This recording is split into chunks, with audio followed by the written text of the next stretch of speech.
Doing all right though? Yeah. We will have to stop periodically. Yeah, because of that. Training, or shoot. My name is Tyler Richardson, and I'm an Airside Operations Training Coordinator here at CLT Airport. As an Airside Training Coordinator here at CLT, we focus on 3 areas: movement area training, Part 139 training for our airside coordinators and agents, and then records maintenance to make sure that all of our tenants who operate on the movement area do so in a safe manner.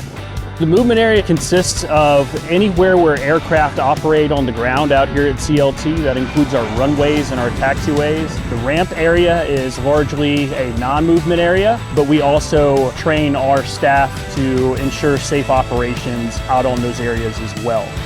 The movement area as well as the non-movement area, there's several moving parts at any one given time. You've got vehicles, tugs, fuel trucks, as well as aircraft. It's really a concert and a dance that we have to perform out here. Anybody who drives on the movement area, it's imperative to operate out there in a safe manner. Doing that entails keeping their head on a swivel, keeping situational awareness about them at all times, and what their next move is going to be when they get instructions from the tower. Part of that entails that they use the correct verbiage and phraseology when they're talking with ATC. We have to essentially teach them to speak a whole other language, and that language is really the language of aviation. Shuttle Tower Ops 130 Tango, holding short of runway 18 center at Lehman, need to inspect the runway when able.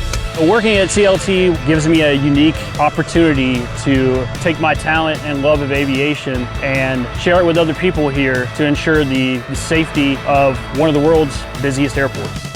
My name is Tyler Richardson, and this is my CLT.